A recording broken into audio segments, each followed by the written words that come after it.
Hey there, survivors. What's up? Super fun time. I was checking a log in the fire real quick while the intro was going on. I can always do it again. It's fine. All good, man. All You good. can do. How you doing, Kevin? You doing well? We're doing great. We're doing great today, as you all figured out.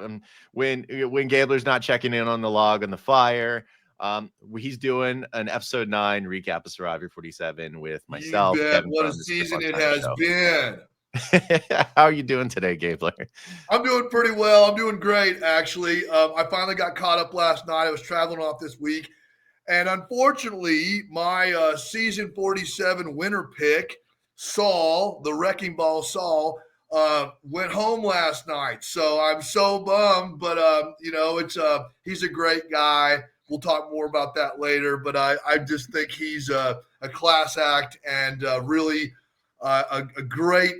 enjoyed watching him on Survivor.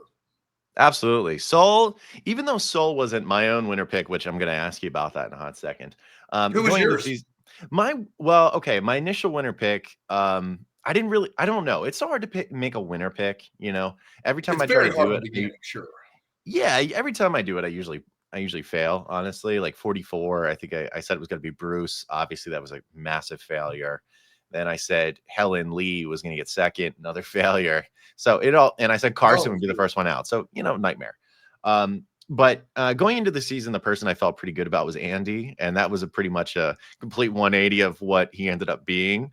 But I still think he's going to go very far, which we'll talk about that a little bit more. So Saul, unfortunately, even though he wasn't my winner pick, I love Saul. I'm distraught that Saul is out of this game. For sure. I think he's a character. He's a quiet, kind of lower personality for someone who's in pharmaceutical sales, which means he's probably better one-on-one rather than putting on a show like Survivor, maybe. So maybe it's not fully utilized on camera like some other things. But I think he's great. I'm really sad he's gone as well. But I have to ask you, you said Saul was your winner pick. So I'm curious from Saul, what vibe are you getting? What energy were you getting from Saul that made him your winner pick preseason? First off, he's actually a medical device, which is different than pharmaceutical, and that is that he sells medical equipment, not drugs. So he does the equipment, and he sells these neurostimulators where they go in and they do, they'll do their nerve blocks, they'll do it helps with Parkinson's, they'll do things, they do all kinds of stuff with the brain and spinal system. So and I do heart valves. So, when I work in the operating room, I do, work with heart teams. He works with neuro teams. So being able to communicate and work under pressure, I thought was a good thing for him. And it was, because everybody loves Saul. Even that's one of the reasons they voted him out. They said that everybody was in on him. Saul had a relationship with everybody on that beach. And I liked that he was a little bit older. And specifically, he was 43 years old, which is, season 43 of Survivor was pretty good. So I liked that. And then, just being, I read some of his pregame stuff, and he was talking about, his threat level management, which was akin to the Gabler strategy of do something, then go underwater and kind of hide out and do those things. So I thought his mindset was right, his maturity was right, his background was right. And then I also looked at him, and he was a pretty beefy guy, which turned out to be true. He actually was very good in challenges. So, he looked to me like the full package, as much as you can look at somebody on the preseason and make a pick. Absolutely. Definitely Saul stood out for me in I think it was the first immunity challenge, where I was just like, listen, he looks like the bull on Wall Street. This dude is built like a beast. And he's doing pretty well. Unfortunately, he was dragging around Rome for a little while. He was just yelling in his face. And he maintained his composure so well. I mean, you really can't get out of the room. I don't know if you saw his exit interview today, but he likened being on the beach with Rome to being in a fraternity house during COVID, where you couldn't get out, and you have this one guy there that's really annoying while you're trying to study or you're trying to do anything, watch TV, and they're just constantly going like this. So I think that he did a pretty remarkable job just meditating or whatever he did to just keep cool. Absolutely. Well, yeah, I would say so because there are different points where I was like, and mind you, I'll say this right now. I'm sure Rome's a good dude. I love Oh Rome. yeah, Rome is a good dude. He is. At the same time, he absolutely, from some of these scenes, looked like he deserved to be punched in the face by Saul based on how he was treating Saul. So I got to give it to Saul for having such restraint, considering how much bigger of a guy he is, and you don't want to get punked out on TV. No, it's true. It's true. Yeah. Very good self-awareness and control. Oh, absolutely. He's the greatest. So I'm going to be sad that he's going to be gone from the game. I'm glad that he's at least on the jury and he gets to, make a contribution toward the eventual winner, which I'm kind of curious how this is going to be shaping up. I mean, Very much so. We'll elaborate a little more on that, but I mean, we talked about, the surprise, I think, of Saul maybe exiting the game and obviously the disappointment considering he was your winner pick. But I think an interesting person to talk about at this point is someone who's become a real, mover and shaker. And it was a little unexpected, which was Andy. At the beginning of the game, obviously he had one of the bigger meltdowns that anyone can remember ever. And somehow in front of all three tribes at the same time on like day 1 or 2. It was very early. Absolutely. And one of the reasons he cited one of the reasons he cited was not clapping for him when getting, chopping coconuts. How wild does that sound if you're on the other mat? You'd probably go back to camp like probably everybody did and be like, wow, that guy, I don't know that we won't see him at merge, because I'm sure that's what they were saying, because they're like, wow, I'm sure he'll be gone next. And then he's there again. And then he's there again. And then he's there again. I think he's got a neat arc to him because Survivor's designed to just punch you in the face, physically, emotionally, intellectual, all that stuff. Jeff, that's by design. When you're starved, you're dehydrated, you're bug bitten, tired, hungry, all this stuff. It's a lot. That first week is the absolute worst. And Andy was right there in the middle of it and, had a very vulnerable moment, very public moment. But what I like about Andy and what I really respect about him as a person and player is he did not quit. He hung in there and he pushed through the difficulties and he redeemed, he grew as a person. He either had to, fight or flight, and he fought to regain his composure and his status in the game. And wow, the guy is just on fire. I think he's doing a terrific job. He is in the know. He's moving around in different groups. Everybody needs him. I don't think everybody trusts him, but everybody needs him. And that was probably going to be why he'll go farther, but it's also why he may not get to the end, because I think he's still a wild card. But he's playing like the ace of spades every tribal council, because the guy is coming with some game. Absolutely. I mean, when you really think about it, you try to, I think moving forward in the game, as you try to lay out the roadmap of what's going to happen and what story they're telling. Is there any reason based off of what we see right now why anyone would target Andy versus other players? No. At this point, I think Andy's made it to the sweet spot where there are bigger targets around him.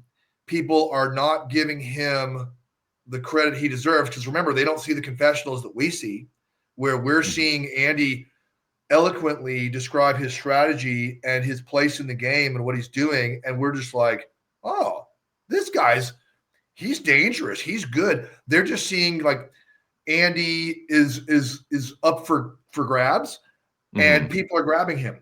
So I think he's got multiple people making him part of their game, which insulates him from danger and will allow him to progress deeper into the game. And I don't know. He's considering his transformation from episode 1 to 9. I mean, when we get to 14, he if he continues this arc, good grief, the guy may do the Gettysburg Address at Tribals Council or something, and really pull a fast one. I do not underestimate the guy. I don't. No, I mean, if there's someone who can understand the value of not underestimating kind of a player that's kind of up for bids, I think you should be, looking in the mirror at yourself and, say like, hey, I'm probably not going to be that guy. Because obviously you made it to the end, you won the game. really just kind of being everyone's, at least in their mind, option and friend. And I I would think that's spend with people, and that way you got all the information coming, and you can then make choices as you need to based on what's best for your game. But the beauty is also Andy, even though he's been a part of these big blindsides, does not really have blood on his hands, even though he is the one throwing out those ideas and initiating like the Sierra thing and doing he's made some moves that have really, really influenced the game, but people aren't giving him the credit for doing that. And they're assuming, oh, well, that was Gabe or that was so-and-so. And if he's able to articulate that at the end, that he was, in fact, doing all these things like we've seen, he could have a real shot. Well, it's an interesting question. And you said there's no real blood on his hands. I know the name of someone who may feel slightly differently, and his name is Sam.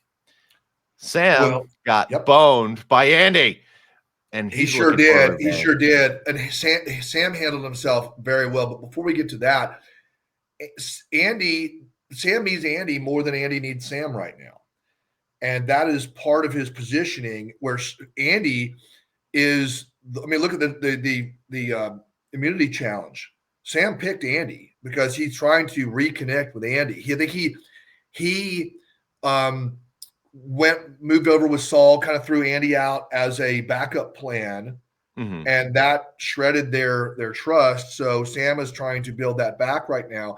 I think Sam is doing a great job, though, the way he's handled that disappointment. He was and I think it was shown clearly, where he was like, look, I understand that everybody saw me and Sierra as a really tough, we're tight alliance, and you guys knew you had to break that up, and I appreciate you guys keeping me in the game, and I'm okay with it. Even though he's not, but he said that the way he presented himself was really a master class on how to come back to camp with a big, still crumbs of humble pie in your beard, and not look like you're bitter, because bitter doesn't go well on Survivor and with strategy. So the fact that he had a mature, balanced, very smart approach, I think really helped him. And then the crazy tribal council happened. Oh yeah, I mean, you've been a part of some of those, and funny enough, I admit right away I think of 43. I think of, I can't remember which vote it was, maybe the Ellie vote.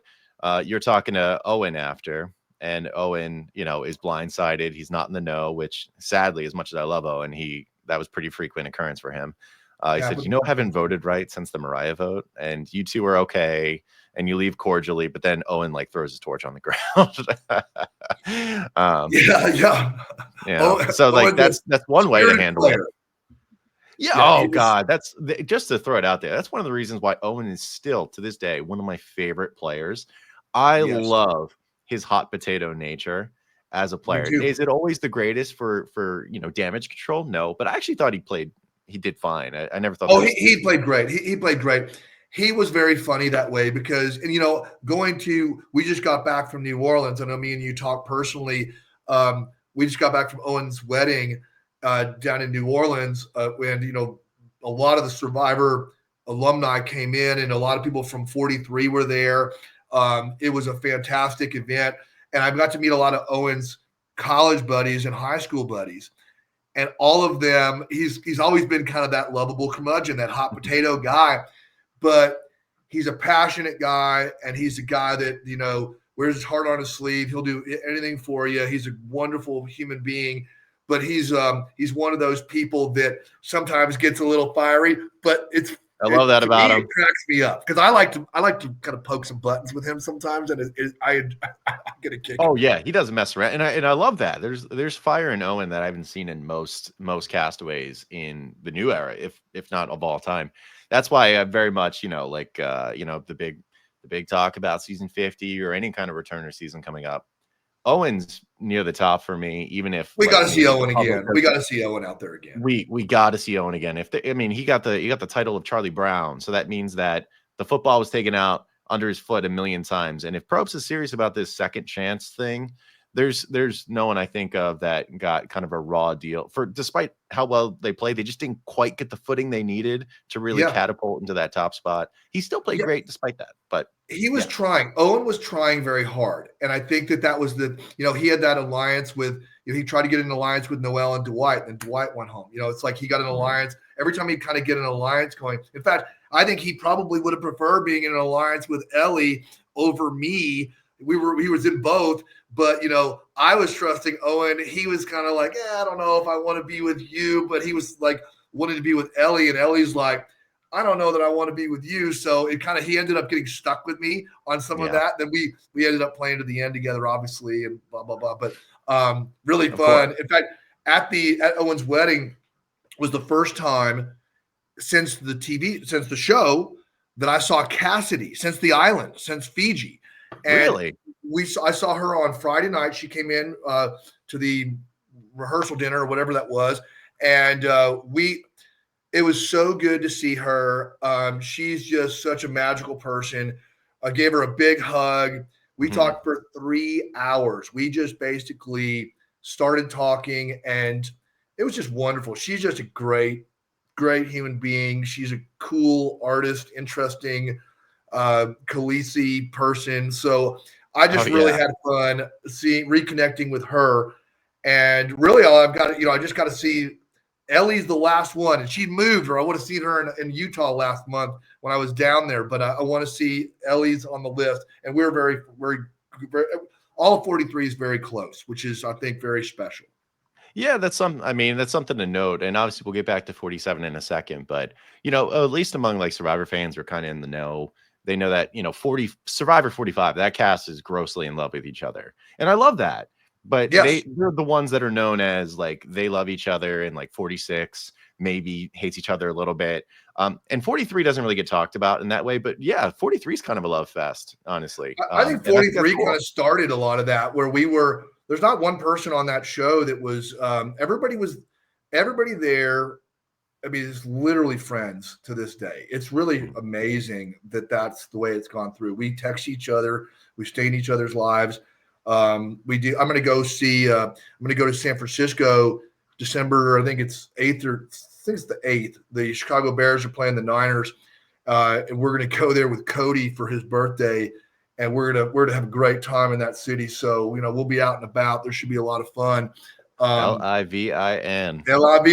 Who knows if we get more tattoos? I don't know, but something. It's always a fun time with Cody in the house. Oh yeah, Cody Assenmacher. Yes, sir. He is a legend. He's a legend. Yes. Oh, he's great. Oh, fun random thing. I've only talked to Cass one time, and it was during an Instagram live where I asked her to describe herself as pizza, and she didn't respond well to that. But it was a weird question, but I don't know, why not, right? Hey, anyway. Man. Yeah.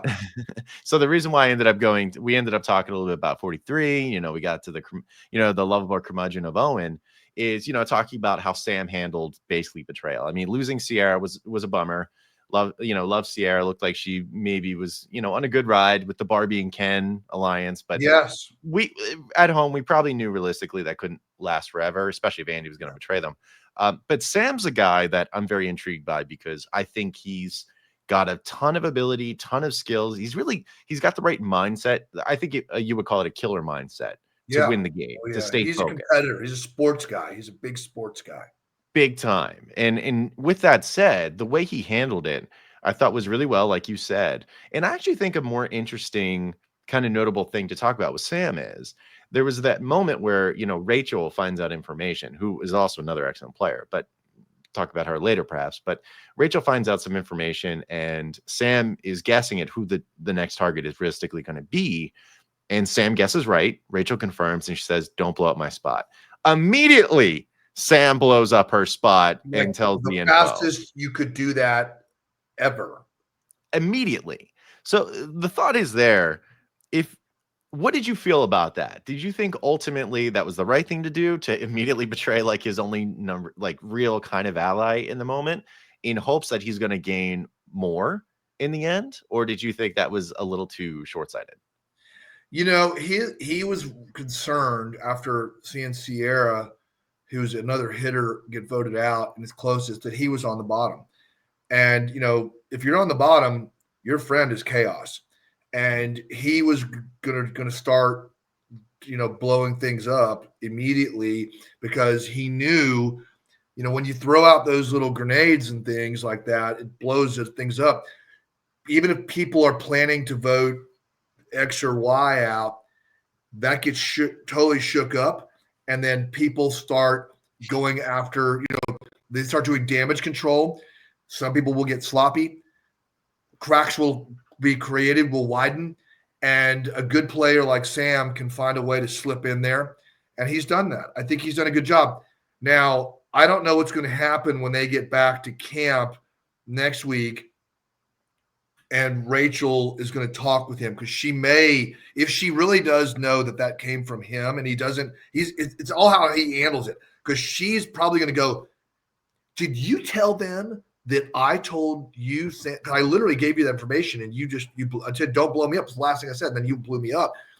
That could be very detrimental to him, but he's handled himself well. So I hope he handles himself well again, but we'll see, because if he doesn't handle that well, I think he's in real trouble. I think Rachel has the power, plus she's got an idol, that she's going to be formidable, and she's looking for a safe harbor right now, because her game's been turned upside down a couple times.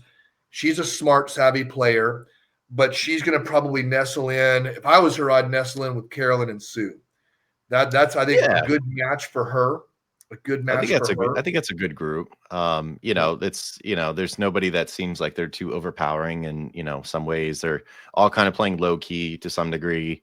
Although Rachel seems to be a big threat. And I will add real quick, I think throughout the episode, I think Rachel figured out pretty quickly that Sam did tell, but I don't think she was in a position to really do anything about it, to like turn it around on Sam or anything. So not that afternoon, because there was still a lot happening. In fact, they didn't even finish finalizing their consensus before they went to tribal, which is why we had that spectacular live tribal.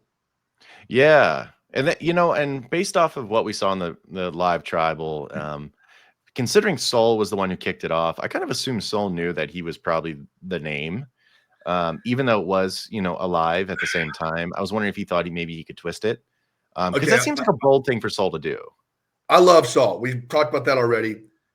I think that was if I got to call a spade on this one, I think he made a big mistake not going with Kyle, or, and trying to push Sue at the last minute and to try to do these things. The name of the game is, hey, like Sandra always said, anybody but me, or I said anytime that threat's available, take a threat over just a random person. But it's like, I think he should have allowed Kyle to go out and just let that happen, and then come back and then get with Rachel, who he saved, and really regroup and come back the next day stronger, better, more insulated. I think trying to flip a vote, it wasn't him in the beginning. You saw everybody got there. They're like, it's Kyle. And then Saul's like, it's Sue. And they're like, Sue? What do you mean it's Sue? And they're Sue who? Not kind of moving it. That was kind of shooting back and forth. And then there were like several names that came up throughout that time. But if it's somebody else, it's not you. And that's really important in post-merge, as you're just whittling things down. And I think he should have just let that go. He should have let last night go the way it was going to go, thanked his lucky stars, and survived another day. I think if you want to pick his downfall, it was that. I don't think it was anything else. He played a great game. I think people loved him, all this other stuff. But I think when he got back in there and shook things up, everybody's like, at tribal, they're looking at him. They're going, dude, Saul's playing really hard. He knows everybody. He's talking to everybody. Let's just go back to Saul. I don't know who the person was that shifted it back to Saul, but when that happened, it was a mistake. That was something I'm sure that he could go back and redo. But hey, man, it's Survivor. It's a dangerous game. Stuff happens fast. you can't fault anybody really, but for such a good player like Saul, and he was a very good player and a really cool guy to watch. I think that's where if people are talking Kyle, fan the flames. Just let it go. Kyle's got to go. Kyle's got to get out of your way anyways, because I don't think anybody wants to see Kyle last too much longer because of his ability and challenges to do so well. Well, actually, that was literally the next question I was going to ask you, because, you kept mentioning Kyle. And I think it's brought an interesting question that I want to more pointedly ask you is Kyle's winning immunities all the time. But the question is, as a player out there, how much does that really matter? The individual immunities for a player, is winning individual immunity as a threat in itself a reason to dump a player, even if it feels like there's no real social capital in the game? They're not really calling shots. Is it enough to want to target them versus someone who maybe is, like a Caroline? It's a great question. That's a terrific question, Kevin. And I think that the answer there is, if he's not in your alliance and he's winning challenges, that's a big problem.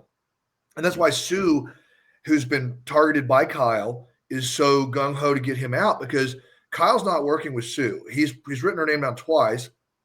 She's not trusting him. He's Gabe's right-hand man, which means now Gabe's with Sue too. They've got Gabe's. We'll talk about Gabe later, but Gabe's got a lot of things going for him, and keeping Kyle around is one of them. But I think Kyle winning immunities is not going to get you the final win. But if it gets you down to, say, final 5, every time that you cull a member off of the tribe and they go to the jury, that is, your power gets exponentially greater. So instead of it being like 1 in 10, it's 1 in 9 and 1 in 8 and 1 in 5. You get that where you have 20% control in the game. And if he's somebody's really solid number 2, and he's not, or he's your enemy, he's just not voting for you, then you don't want to get to a point in your game where you want to blow somebody, you want to get rid of him. And instead, like we saw with the Tuku tribe, they had to turn on themselves. They didn't want to vote Tiana out. They had to. And Kyle's somebody that could make you vote out your best friend in the game because he's safe, and the other person does, there's 2 on 3 or whatever it is. It could be a small amount. And I think that's where he gets in trouble. Also, if he wins some spectacular amount of immunities, say he wins 4, or he's challenging Ozzy or something. He's 1 away, technically. Yeah. Yes, right. He's right there. And he's an all-time great. And then he does some big move towards the end. Maybe he does some strategic move, because he has not had a lot of, unless we've seen a lot of agency this particular season yet. No, I think the biggest surprise in his game so far was eating buffalo wings as a vegetarian. Which was, Joanna, my wife's a vegetarian, and we were. I looked over her on the couch. I'm like, "What would you have done?" She's like, "I would have eaten it too," because it's Survivor. You got to take it. You got to do what you got to do. But I thought it was pretty good too. I like Kyle a lot. I'm not saying that I love Kyle, but I said he folded like a tent, though. I mean, I love Kyle, but I'm like, are you vegetarian or you're not?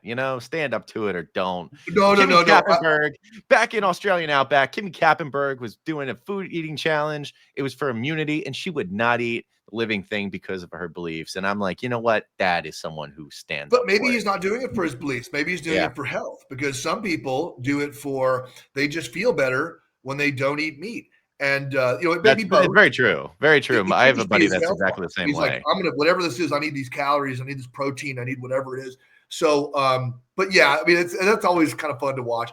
But he's somebody I don't think he's gonna have to do something, but him being immune takes him out of it, and he's also a vote for somebody else that could be against you. So I think he's got a pretty good target on him, but obviously it's not such a big target that they voted him out last night, because they didn't seem to take it that seriously. No, for the reasons you just said, and the reason that we're seeing as fans, we don't know what's happening totally back at home base, at home camp, but we think that he's a challenge beast, but he's Gabe's shadow a little bit on some of these things. So that's where his threat level is probably lower. His threat level's high physically, but it's low game-wise now. Now, maybe he's playing possum a little bit. Maybe that'll balance out. Maybe he'll do something and switch it. But, if he's got this, that's really dangerous at the end.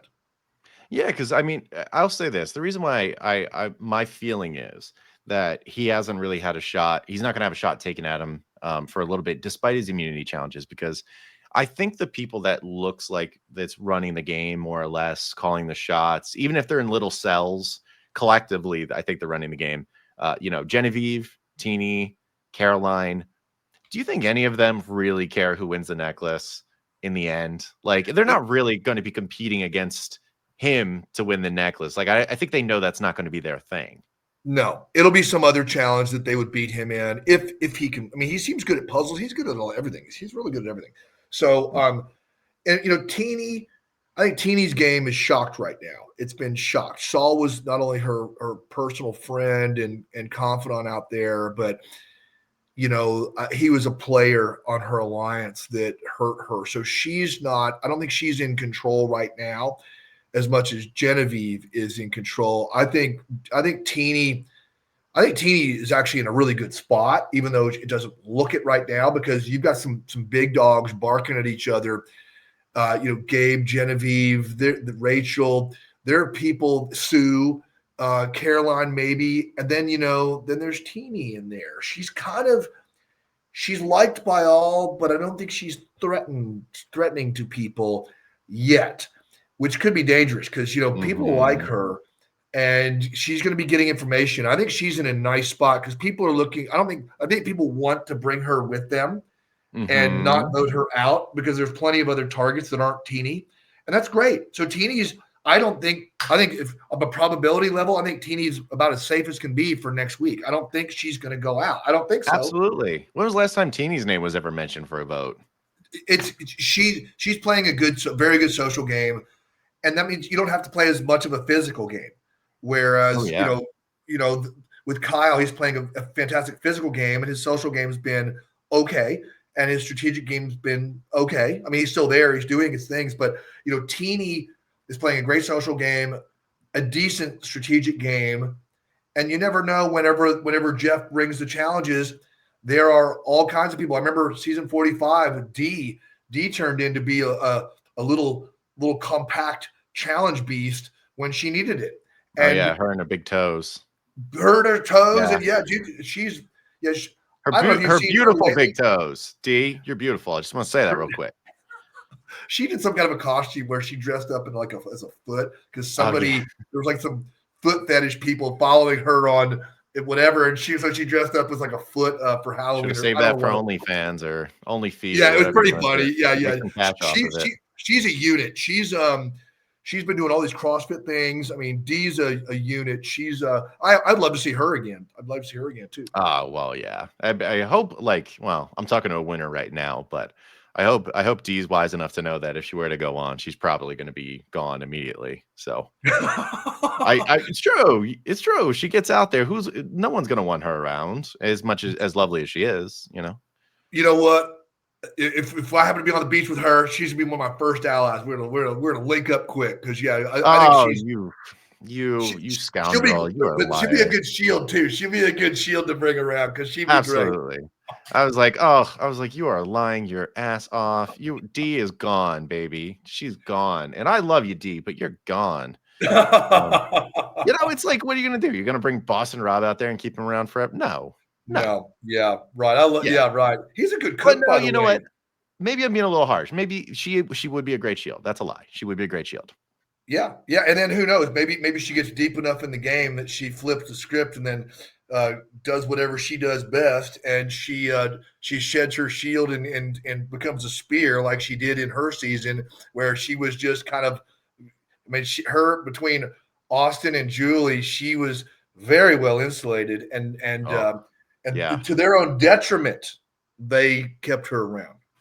Absolutely. I mean, I hate saying this because Austin was my guy, and he still is. But Austin was my guy. I was hoping he would win. He still came close, considering D got one up on him twice at the end. Oh yeah, at the Emily boat, spilling that Mama J was going to go home and she, Mama J idled out Emily, and then Drew got voted out after that. So Austin's number one. So she got one over on him, or she got two over on him, and he still got kind of close. So I'm very happy about that. But yeah, I mean, maybe that would be the case. She's good at insulating. It'll be tougher if she were to play again, how that would go. But we can only hope, Ala Gabler, you yourself as well, that season 50, since the returner stuff is up, and they're having those conversations, that if it's going to truly be a celebration, it's going to be something that fans are going to be super into. Then I think D and Ala Gabler are great options to possibly be on the beach together. We'll see. We'll see. There's we were talking a little bit in New Orleans with Jesse, and by the way, Jesse's also become a bit of a unit himself. I gave him a big hug when I saw him, and he's grown muscles. He is I don't think he will be the challenge Achilles heel guy that he was in 43 if he goes on again, because he's been hitting the gym or doing something. He's looking good. Wow. I wonder because I have to say, like, the furthest thing I would think would be in his wheelhouse is winning challenges from 43. So 47, he turns it around. I mean, there's some people. I mean, hey, some of the best players of all time were not that great at challenges. Tony didn't win anything for his first two times, and then Winners at War, he kept winning necklaces, which was wild. Sandra's the finest example of somebody who was very not good at challenges. Suri. I mean, Suri, but I mean, she was 100% social relationship strategic. I mean, she was not a physical threat. Oh, no, turn off whatever that is. My wife's computer just heard Suri, and they were calling emergency services or something. I don't know what that was. Yeah, so, no emergency services. Okay. We're talking about Suri, not sorry. Funny enough, I remember somebody did a lot of stats about the all-time challenge beasts, and it was up to all-time players and how they did in challenges, but it was only up to 42. So I don't know where you rank. And the all-time worst challenger is one of the weirdest, most obscure names ever. His name's Mookie from Survivor Fiji. Oh, yes, I remember Mookie. I do remember him. Yeah, he was an in-shape guy, and you assume he probably was really good, but they were nah, we ran the numbers. Where he placed in every challenge, whether tribal or individual, terrible, worst of all time. So, fun fact, worse than Sandra. That is an interesting stat. There's all kinds of out there, I mean, that's interesting.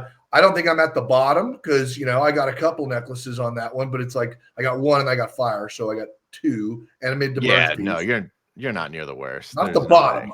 I'm probably in the middle. No. Here's a funnier thing, and then we'll move on back to 47. You know who's exactly the middle of that list of all players up to 42? Who? The best answer ever. Coach. No kidding. Benjamin Coach Wade is exactly average. It's I'm so happy it's Coach, because that would infuriate Coach to know that he's considered exactly average. Right. Well, you know what? He's a coach. Maybe that's his thing. He's better at leading than he is doing sometimes. Maybe that's it. Not that he's not too good at doing. He got to the middle of the pack. It's probably where I am. So that's really good.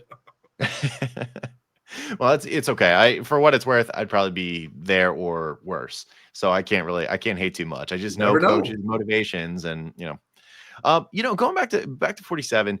One of the biggest things, and 43 dealt with it a little bit, obviously, with the Beware advantage. One of the things that's kind of driven me nuts, driven a lot of fans nuts, and I know that there needs to be innovation, but just the constant losing of votes. And this past episode was no different in that way. You had your challenges where they paired up, but the teams that lost, the two teams that lost, they lost their vote, and they had the opportunity to win it back by doing this challenge where they basically played Jenga, which is crazy to me that they had to freaking play Jenga. And the one who reverse Jenga. Yeah. Oh, yeah. Basically, yeah. So they had to build a house of cards and whatever. And the one who basically knocked it over, they lose their vote. And as soon as it happens, I really try not to be a curmudgeon about too much of this, but I hate that every episode there's got to be something to lose your vote. Even the auction is not the auction. The person who has the most money by the end loses their vote. Where do you feel the happy medium is for vote loss in Survivor now. I mean, I think part of that is, I mean, look at the immunity idols this season. Some of them are so complex. They're their own game inside the game to unlock the key, find the scroll, find the map, do the blah, blah. It's like, I'm like, oh my God, that's so many levels. These beware advantages are super scary.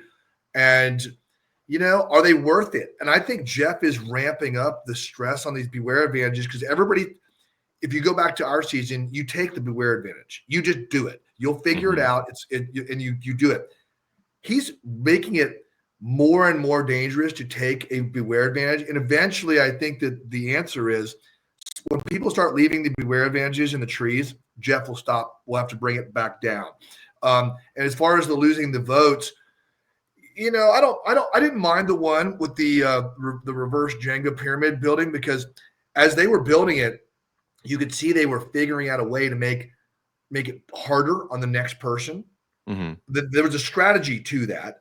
And it was something that they had to figure out as they did, because they would make it lopsided on purpose. Like, I want to leave you with the shakiest tower possible when I'm done so that two people have to hopefully will knock it down before I go up there.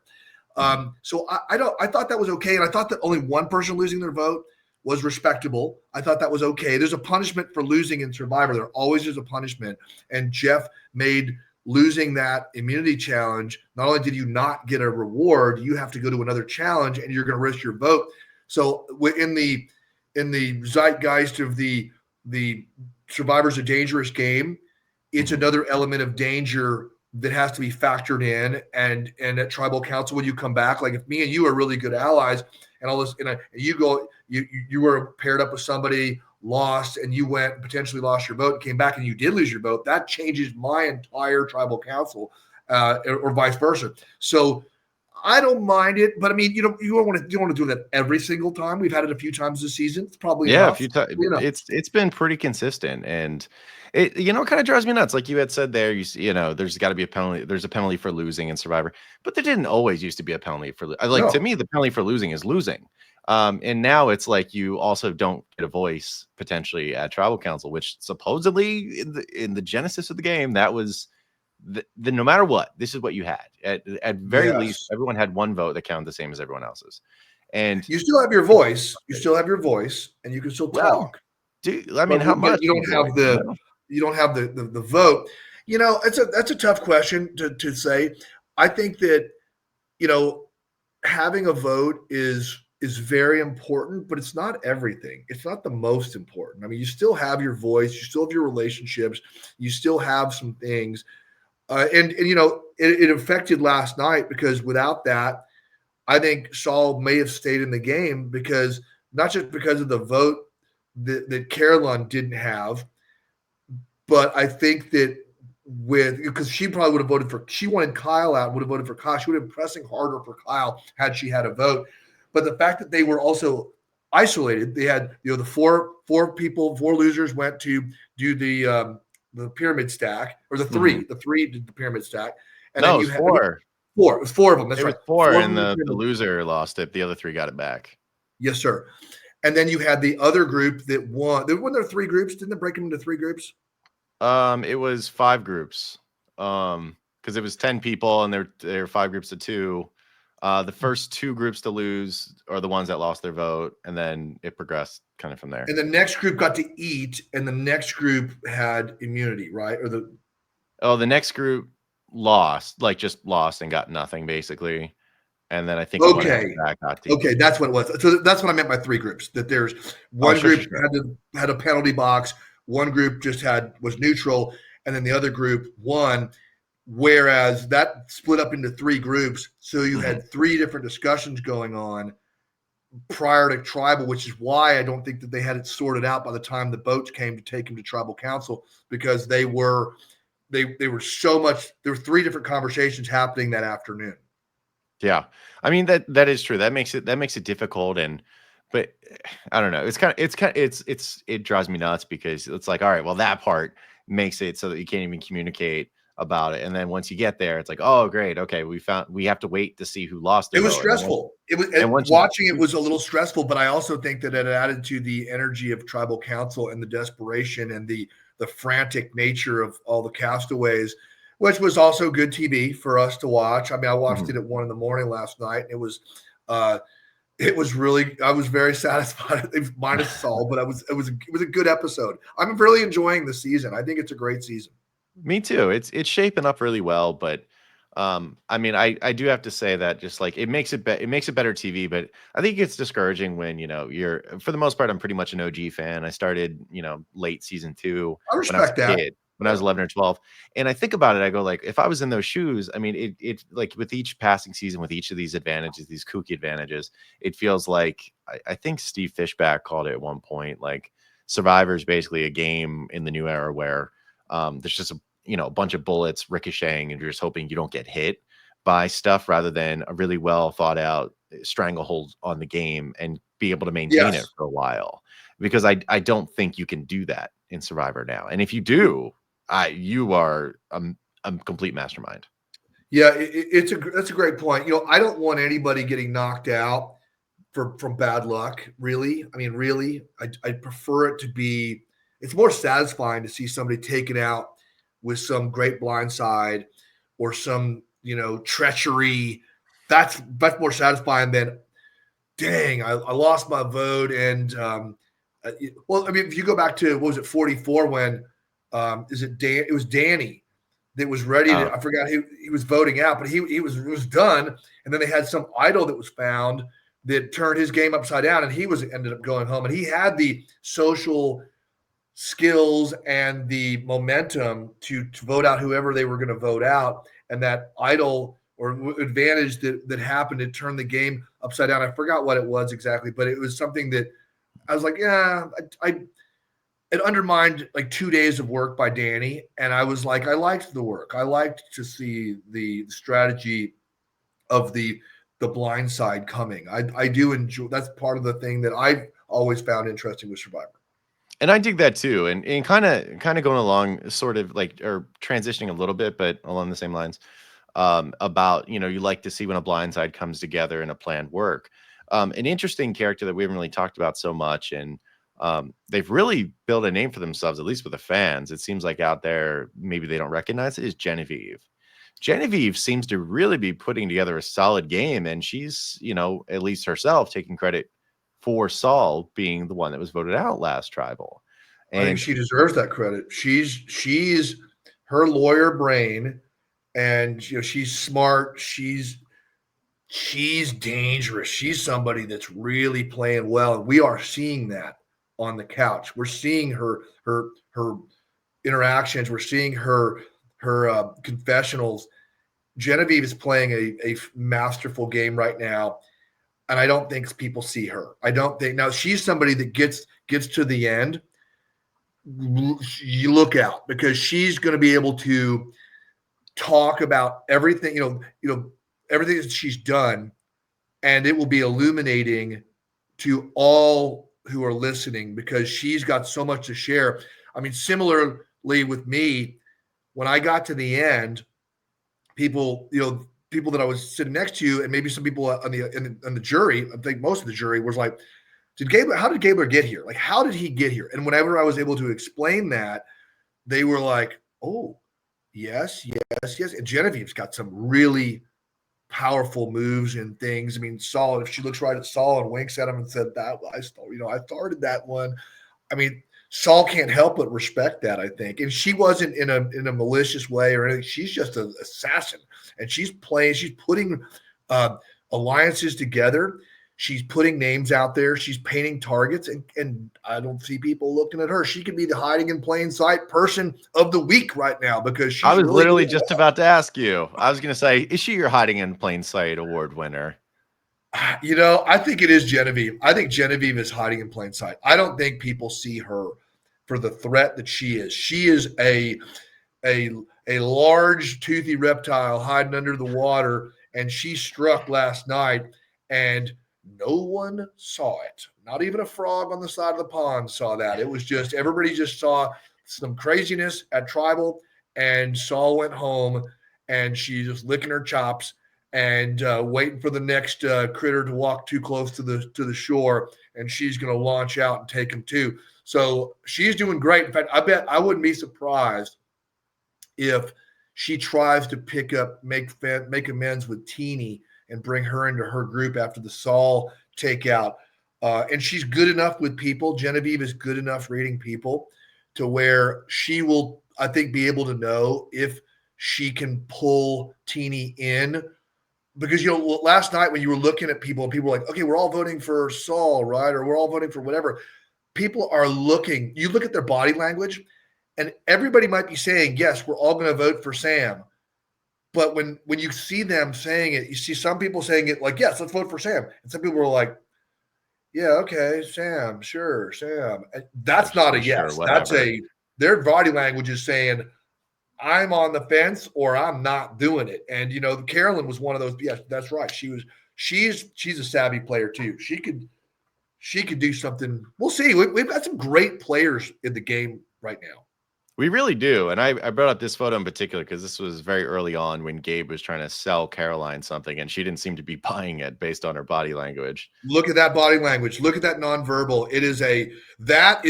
That tells you that you have more explaining to do, because that face right there is like, she ain't buying a word he's saying right there. Yeah, and I love that about her, because I think she's cleaned it up a little bit, at least what we're seeing. I mean, now you're seeing, hey, Caroline, and I think she's settled in. She's been comfortable. I think she's, I have to say, Gabler, now that we're getting to the latter portion here, when we're talking about who we think can realistically win this thing, I think Caroline's near the front. What do you think? Oh, I do. I'd power rank her above Sue, even though Sue's got an idol, but I think that's part of Carolyn's game too. She's played I agree fantastically well. She's good enough in challenges. She could win one. Sue, you just put Sue up there. I did. 45-year-old Sue right up here. 45. I don't know that she had to do that necessarily. I mean, no, she didn't. You're right. I don't think she had to do that. I think, I know she thinks it's going to be a mic drop at the end if she gets to the end, but she's 59 years young, and she's look at her body when she's out there, doing challenges. She's a strong player. She's doing a good job socially. She's got some hardware and an idol in her pocket. I'm proud of Sue. I think she's doing really well. And, I don't think telling people that she's, 15 years younger is necessary. I mean, maybe, I don't know. I don't think so. I don't know. I like her being 59. That's just fine. Well, that's the thing. Like you had said, I agree. I think, early on, I think it was one of those things where she was just outsmarting herself, or maybe she thought the perception would be too wild or whatever. Like, I don't want to be the old lady on the tribe. And maybe that's really what it came down to. But like you said, physically look at her. Well, you can't really see that well from this, but she's got guns, dude. She won the challenge. You won.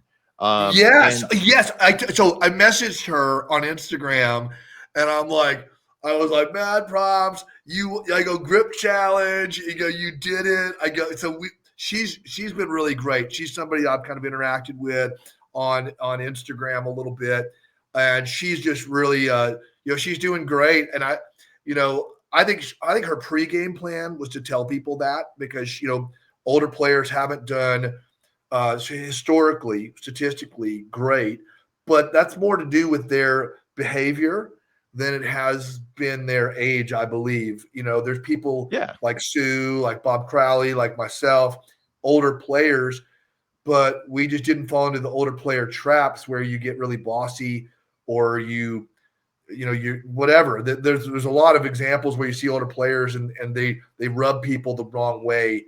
You got to be socially aware. You can't be can't have bad habits. There's a lot of things like that. So, and really, as long as you hold up in challenges, it's usually not that big of a deal. Like you said, Bob Crowley, he was always contributing to Coda and Gabon. You're always contributing to Baca. Baca, after the first immunity loss, you all didn't lose again. True. Yeah. Very good point. I think as long as it doesn't seem like you're holding anyone back, then I think it doesn't matter. So, like, I admittedly, I think when she said she's 45 and said 58, I thought it was one of the most egregious lies in the history of Survivor because there was no need. There was no need. Yeah. And I, It was. I think that was probably part of her pregame plan, and it just came out when she was asked. Like if somebody asked you, "What are you going to say?" She ended up, just floating that out there. But it doesn't matter. Look, you can see her deltoid right there. I mean, her arms and she's a compact little thing, but powerful. she is. Speaking of the Tyson fight, yeah, it's Oh yeah. kind of reminds me of Tyson's body type back in the day. But yeah, Sue, I will say this though, Sue, I mean, whatever, she's fine. We're not getting confessionals from Sue. I think we've mainly gotten them either when she's done well in a challenge or when she was trying to cover up that caught red-handed idol that I'm sure Right. Probst laughed his ass off about. It worked. He Like, finally got one of those blow up things to work because she did have some on her neck and her hand, and then she had to tell a tall tale to Tiana and Caroline.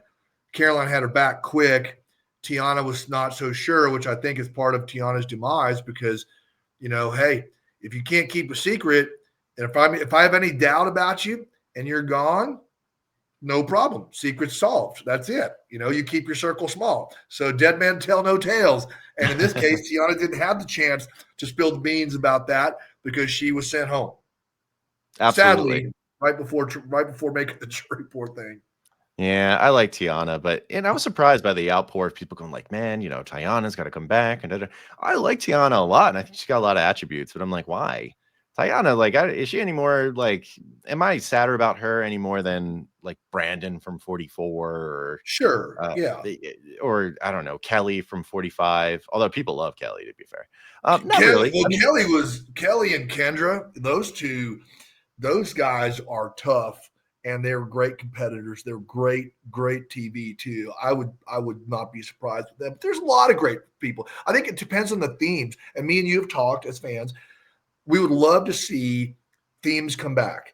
And if you had a theme come back where you had, a tribe of 10 of second chances, a tribe of 10 of first boots, a tribe of 10 of fan favorites, or whatever, 3 tribes of 10 to 30, you have 30 days, 30 people, whatever it is, you can figure it out.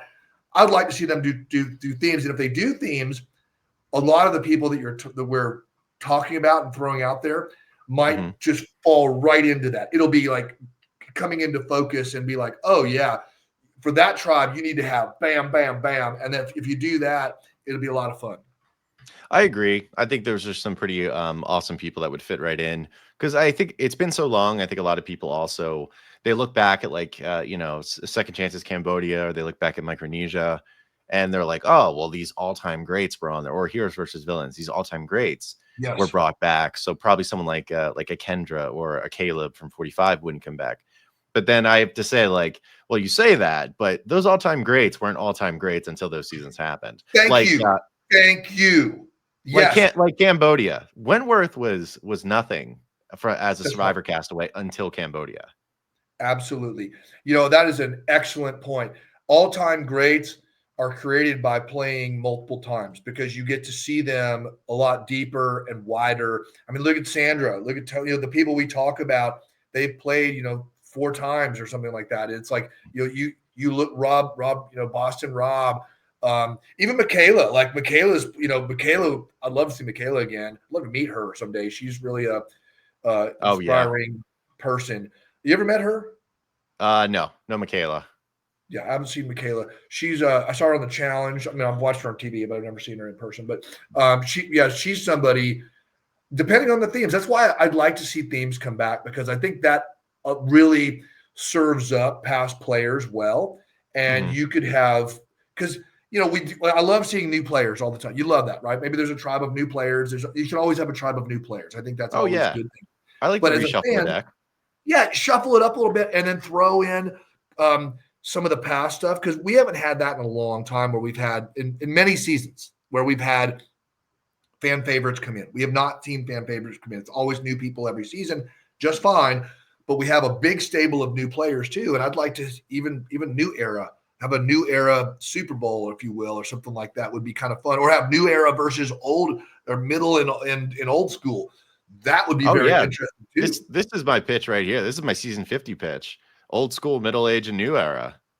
Oh, yes. Okay. That's my pitch. That is fantastic. Hold on. Keep that up there because I'm going to take a picture of that. That is really awesome. I like that, buddy. Now we got to play around with what exactly fits old school and what fits middle age. Where is it 1 to 20, 1 to 21? Whatever arbitrary line you want to draw there. But I think this is what you got to work with.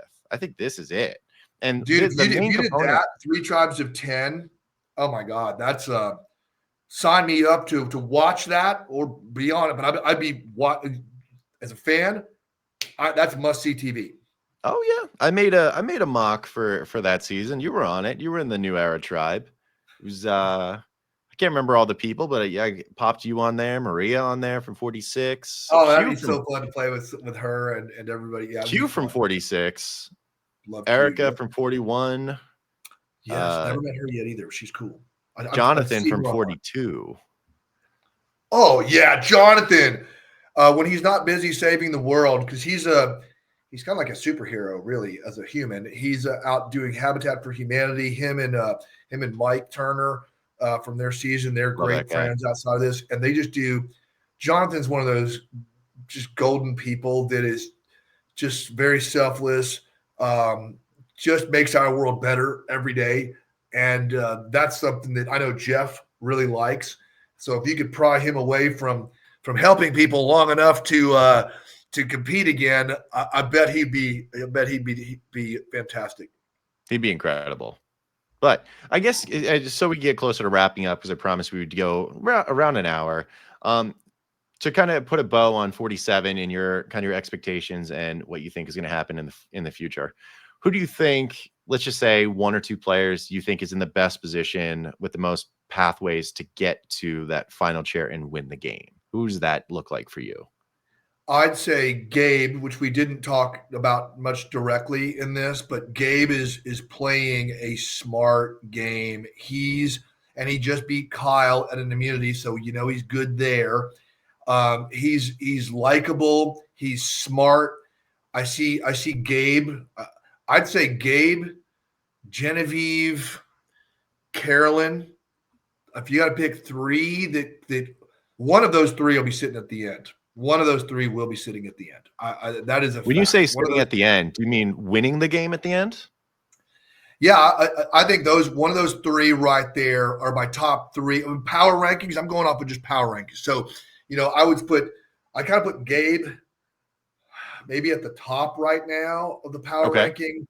I got Genevieve right probably under him. I'd probably put Carolyn, Sue, Sam, Teeny, Kyle, Andy, then Kyle. Andy could get to the. I just don't know what Andy's a wild card. I don't know what he's going to do, but he's impressed me. So actually, I got to think about Andy a little bit. I think he's going final. I think he's going final 3. I think he's 0 vote finalist. Potentially. I think you're right. I think he could get, you asked me power rankings for winning. So I was doing that versus if you just talk about getting to final 3, it's probably I have a different thing. And I do think Andy will be sitting final 3. Will he have a story to tell? Can he tell that story? Well, here's one for you. Rachel. Oh, I didn't put Rachel in there. She's got an idol in her pocket too. You sure did. I wonder if she's going to have to cling to somebody long enough for her to get farther. Because I think Rachel, she's a ship without a harbor right now, which is worrisome. Teeny's kind of that way, but I think Rachel's name is out there way more than Teeny's. So that's why I dropped them down a little bit. But Rachel's a smart player, but people know she's a smart player. Rachel's likable. People know she's likable. They don't know she's got an idol, but she's got to get some alliances going. She's got to get some real alliances going. She tried with Sam. Sam blew it up on her. So will she forgive that? Doubtful. So that may be an opportunity for her to push towards, like I said, Caroline and Sue. If Rachel can find safe harbor, that's a whole other story. But she's kind of floating out there right now, and a lot more powerful player than people think she's powerful, but she's more powerful than they even think she is. We know how powerful she is, but they don't. I don't think they just see her as being a powerful person. And the fact that you've got a couple of different cells and she's not in one, do you really want to go fight the other cell right now when she could be the easy vote? And depending on who wins an immunity, maybe Rachel's kind of like she's got to get out of my way anyways. And she's, doesn't have a lot of numbers behind her. So maybe we can get her out with just another 2, 3, 3, 4 people can make that vote happen. She's got something to prove still to me. Oh yeah. And, and I will say this, something she did prove. I mean, how about that shot in the dark play? I mean, she played it just to gauge what other people thought in case she needed to use her idol. I looked over at Joanna when that happened and I said, I'm remembering that. That was a smart, very smart move. She's a super smart lady. She's a good social player. She literally played her shot in the dark just to see if she needed to play her idol. Freaking amazing. That is like, 5-level chess. So kudos to you, Rachel. That's the first time that's ever been done. Yeah, that was great play. It was really, and she did it perfectly. She didn't mess it up at all. So yeah, I mean, dangerous player, but I think that also lowered her threat level down a lot. I don't think it put a target on her because it took her, they're like, oh, she's just got no one. She's at the bottom. She's powerless. Well, she's got an idol and she's smart and all these other things. So I think it was good for a number of reasons. So she's playing pretty well, but she's got to find people. You don't get to the end by yourself unless you win every single immunity. And we've seen with Ozzy and other players in the past, winning every challenge in a row. You want to win. I think Ozzy had to win like 6 in a row to get to the final. And it's like, that's really hard to do. There's only been like 2 guys that have ever like immunity to themselves to the end. I mean, maybe not the necklace, but like either idols, a combo of idols and immunity. And that was Ben in 35. And oh God, I'm calling them by numbers now. Heroes, hustlers, healers, and also Mike Holloway in World Apart. Mike Holloway. And what about the other guy that won the challenge? Oh, Chris Underwood.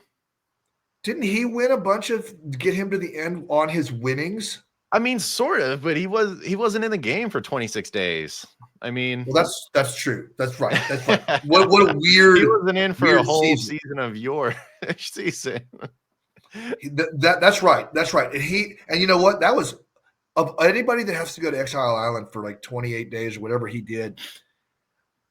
He was the guy to do it because socially, that was not his strong point. He's just a tough son of a gun. He's just one of those tough guys that got to, he's very capable and very tough. He's one of those Wyatt Earp kind of guys that, would have been like, Daniel Boone, Davy Crockett type of a guy.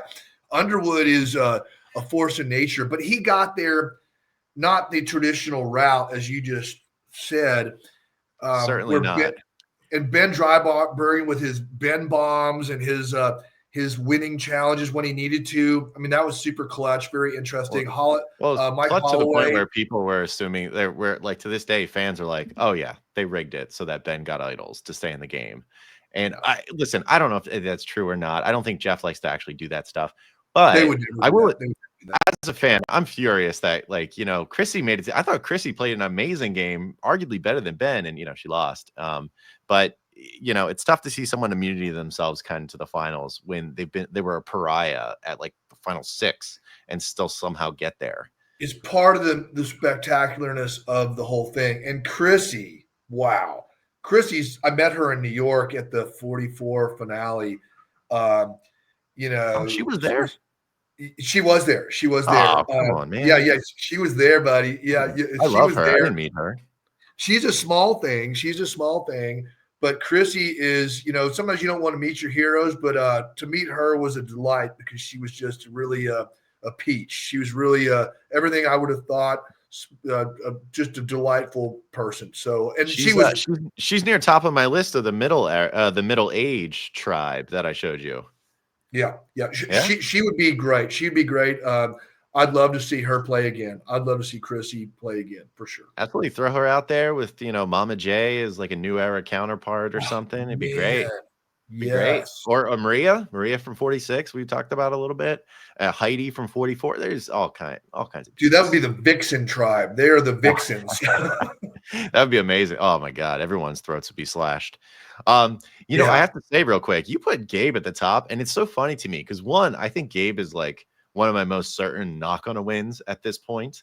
He's got a ton of ability, but I'm just like, I think everyone sees that. And it's also interesting that you choose him because I was like, who can be more opposite right now of a player strategically than the Alligabler, than Gabe? And totally. You're on board. Gabe is, he seems to he has multiple alliances and he's got a lot of sway and he's physically good enough. He's won, is this his first or his second immunity win? It's his first individual immunity win. Okay. First. Kyle won all the other ones. And I think Sue got the others or something. Kyle's the only guy who's won one so far, other than Gabe this last time. So, I think Gabe is, he's got Sue and Carolyn pretty good. He might have charisma to pull Teeny in. Sam, he's friends with Sam. I think he'll pull Sam in. Sam will insulate him. He's great with Kyle. He's got Sam and Kyle as two shields. I don't know. I think we're going to see Gabe for a while. I don't know, but I thought Saul was going to go to the end, but I think Gabe is something about him. He's pretty smart. He's very smart. He knows the game. He's talking a big game, in his confessionals, proofs in the pudding, takes a lot of earning his way down the line. He's not there yet, but he's in a pretty good spot. And I bet he was, maybe he was the one that switched it back last night. I don't know. Yeah, very well could be. I think he's got a lot of influence right now. It's so tough for me to think that like someone like Caroline is going to let that happen forever. Or, because at some point Caroline's going to be like, okay, well, I want Sue to just listen to me and not to Gabe. Because it sounds like Sue kind of listens to Gabe more, which is kind of interesting. I think you're right. I mean, remember when they were doing the other vote, they're like, we're not going to break. And she's like 1,000%, we're not going to break. Oh, yeah. That there was no conversation with Sue anymore. She was like, I'm locked in. There's no reason to talk even. She's like 1,000% And if that's the case, he's going to go deeper. So I don't know. I think, I don't see Gabe, Genevieve, and Carolyn sitting together at the end. I do not see that. No chance. I mean, this, Gabler. Like, actually, I was talking about with a Castaway where said the final three aren't the three best players normally. And it's unfortunate to say, but it's true. Well, you never if it's interesting, right? Because you got to get to the end to be able to compete for the win, and getting to the end, whatever strategy you do, if you can get to the end, like you just say Erica from, what was that, 42? No, 41. Erica got to the end. There's a lot of daggers out there. You get to the end. You go 43. Alligabler. Dude, you go me. 42, Marianne. For Marianne got to the end, and you're like, oh, she wasn't the best. She was the best player. Erica, Marianne, me. You got to get to the end.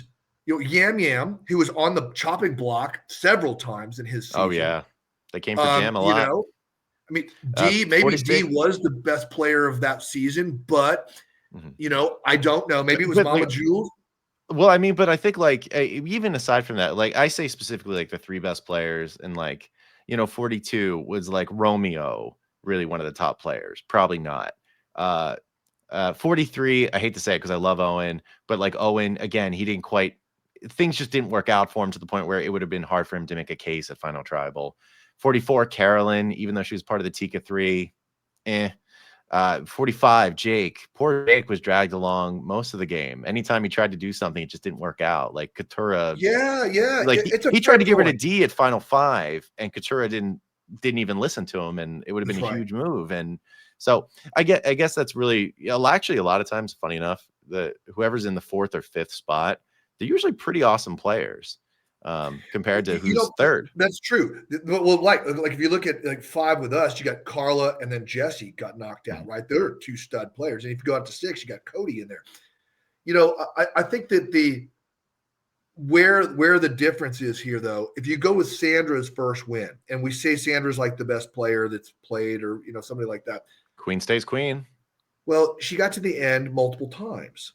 So, and she played a similar game. So every time that you play and you get to the end, if you're able to do that, just say if I ever played again and I played a similar game and I got to the end and I won, they'd be like, oh, he's really good. He's really good. My stock would go up because of the second win. And they're like, oh, we see how he's doing this now. It's masterful, whatever it is.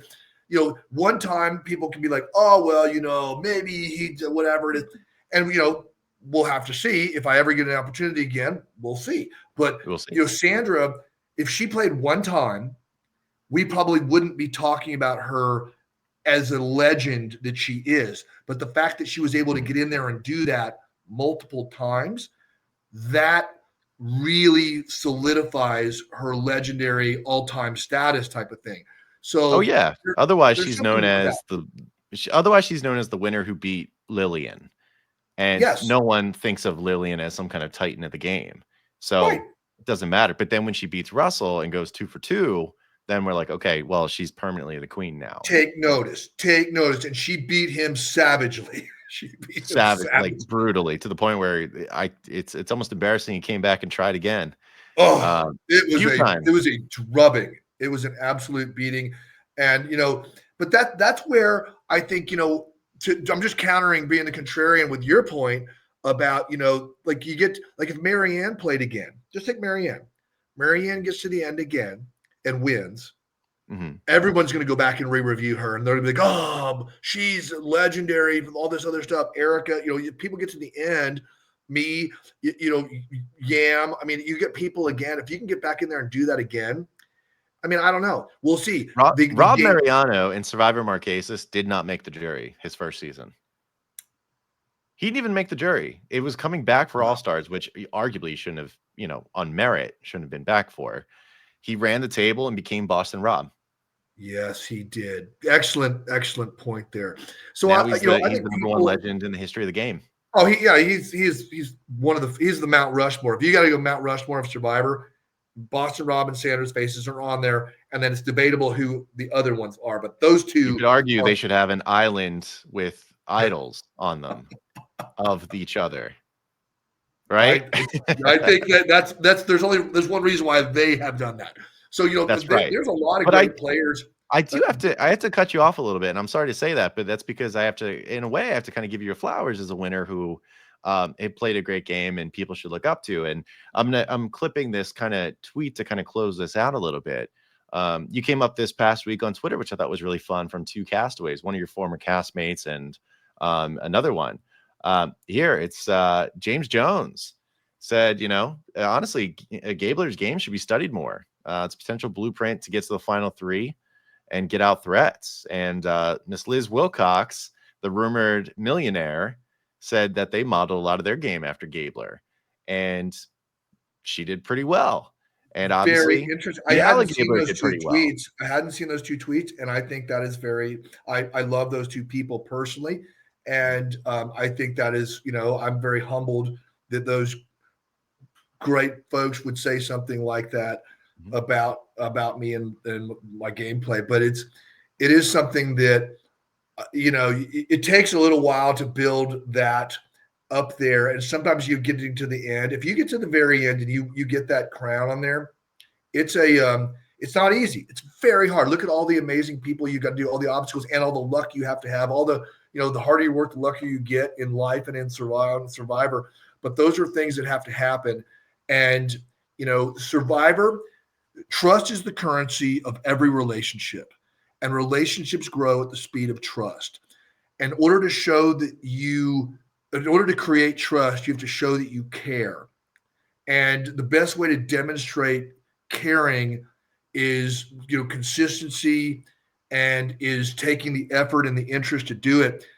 Those are some fundamentals that I use to kind of help me in the game, and also just so I could enjoy myself out there. I love people. I'm a people guy, and I wanted to get to know everybody on our Castaway Island for fun, and also for strategy reasons and all. Mm-hmm. So it's tricky, to say that, but I'm just thrilled with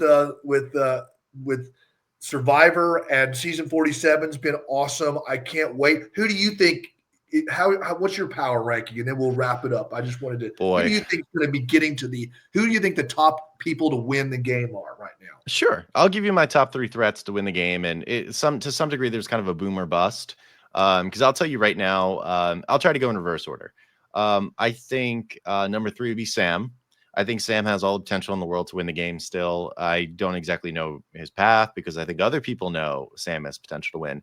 But in a way, I think he kind of lost Sierra. He lost some of the target off of his back when his partner was kicked out of the game. So yes, he himself is still threatening. He's got a lot of great attributes along the lines of even maybe a Gabe.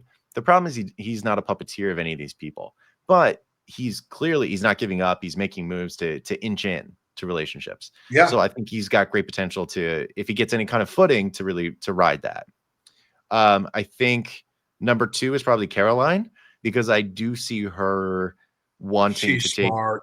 I think she's really smart. I think she's under the radar to some degree. I think she's going to want to get selfish, which she should, and try to keep Sue to herself and target Gabe. Yes. And hopefully, because I think Sue is an order taker and not an order giver. And I don't think she's going to win the game that way. And I think she's going to take some orders from Caroline, and it's only going to benefit her in the end. And finally, to me, maybe the edit's just the way it is. I think it's clearly Teeny is like the number 1 most likely to win this game. Teeny's name is never mentioned right now. Oh, by far. Teeny's name is never mentioned. Teeny's always been involved in the confessionals. Teeny has gotten away with murder, in my opinion. I remember I remember at the beginning of the game, she was let in by Rome about his idol, and then she went and told Keyshawn about it, brought Keyshawn to the idol in the box, and Rome caught them, and Teeny still didn't get targeted. I don't know how she didn't get targeted in that whole thing. Rome walked in on a betrayal, and still Teeny got out of it. Somehow she de-escalated that situation and did not incur any damage. That is remarkable. That's a great example. I have no idea how that happened. For some reason, like Teeny has escaped everything. She even lost her vote, and it just kind of worked. I don't know. There's a lot of things there. It's one of those things where, honestly, thinking of you, it's everyone wants to work with Teeny, and no one wants to get rid of Teeny. So why would I think it's going to happen anytime soon? She's not a challenge threat in any way. People all feel like they can work with her to some degree. Yeah. And I will say this. I think she's in pole position to win the game. Could she get knocked out by fire or something? Because in just to use an example, like 44, I would have said Carson was in a similar position. People didn't really want Carson to go, except for his puzzle prowess. Oh, yes. Right. People loved dealing with Carson. Everyone, pretty much. Mm-hmm. But he got knocked out in fire. And maybe that's what will happen with Teeny. But my person who I'm assuming is probably going to get knocked out in fire is probably like a Genevieve. I think Genevieve, if we're looking at moves, she's got a resume. She's under the radar. There's no reason why she can't win. The only reason, and this is me trying to read into the story, the only reason why I say no is I think it's super, super unlikely Survivor editors would have left her essentially completely out of the first like 3 episodes if she was the winner. You never know. They, I was in like episode 1 and 2. I was in all of them, but then I kind of was. I saw you howling on the beach with your idol in episode 1, Gabler. Don't you try to speak up for her like this. I was on one, but I did kind of. There's a few of those middle episodes that I was a smaller edit, and they showed me walking around the beach or something like that. You never know, and maybe they start turning it up on her. That woman has a resume. She has the brain and ability to deliver that at the final tribal. If she gets to the end, I'm not betting against Genevieve sitting there. Oh God. If she's sitting in those 3 chairs, which I'm speculating she won't be, but if she's sitting in those 3 chairs, she's probably my winner. Yeah. It's gonna be very hard not to, because just imagine the slaying she's gonna do between now and final 3. If she makes it to final 3, she Absolutely. will be, her resume will be 4 pages long, and she'll be able to tell a story very very well with her speaking ability and her intelligence. So she's I mean, incredible. I love it's going to be cool. It's going to be really cool. It's going to be absolutely amazing. I think she's great. I appreciate you giving me that shot to kind of give my answer there. Unfortunately, I think the people in the danger zone the most, I actually put it as Gabe, but you never know. The game changes fast. I'm excited for how it's shaping up in the next episode. The things I'm looking forward to is I just want to see Sam prosper. He's my guy this season. He's who I now want to win. Going into the season, I called him he's probably going to be super douchey is what I said. His alpha male is probably going to be super douchey and not get along. From episode 1, I've supported him. So opinions vary, right? And I hope it prospers. I was very wrong about Teeny, and I think Teeny's going to do great. I'm nervous for Gabe. Gabe's my guy, and I'm afraid Rachel will botch her idol as well, because I think other people see her as a big target, and I don't know. But overall, it looks like the season is shaping up well, which is ultimately what we all want. It's going to be really fun, and who knows? It's wide open right now. It's wide open. We could pontificate on every angle. There's so many different things we could talk about. That means Jeff and the team have done a great job, because they picked great people. They're editing it well, and truly, it's wide open. It could be Sue. It could be Teeny. You never know who gets to the very end. There's a lot of game. There's a lot of game left to play. There's so much game left to play. And what's exciting is with the potential return of season coming up, you could be watching someone that you'll potentially play with in the future. Who knows? That's what's so exciting about it as a fan. And that's what's so cool about Survivor, because everyone's a fan, and once in a while a fan gets to play, which is really special. You're damn right. I may be out there with David freaking Jelinski. That could be the future. I sure hope so. That would be just so great. We got to see Jelinski again. I'd love a tribe of first boots, and he's the number 1 person on there. Throw that hourglass. Or wait, or no, he's the number what? Oh, was that 40 several? 40 several? Several, yes. Oh, there he is. Nice clothes. Absolutely. I would love that. And then once it's all over, we get to have our sandwich dance with Jeff Probst. That would be nice. Maybe we'll get that lucky. I have to play a game because I didn't get to do a sandwich dance with Jeff. So that's sign me up again. And maybe you'll get to date him, because for those who don't know, the girl Julie behind him was his girlfriend for years. And he is now happily married, and he is off the market. He's no longer the Golden Bachelor. He's something else now. Well, he's going to do it recreationally. It's not going to be for romance next time. It's okay. But that's it. Thank you, Gabler, for talking today. We could talk forever. We always do. Always fun. I'm trying to get better at wrapping these up so that we don't talk forever about these things like a bunch of nerds about Survivor. But I appreciate again you checking in and us talking about Survivor episode 9, which is really fun, and I'm sure we're gonna have more thoughts in the future. So again, I can't say I appreciate enough your knowledge and prowess of the game being on the Super Fun Time show. I appreciate you. Thanks for having me. Peace. Absolutely. See you.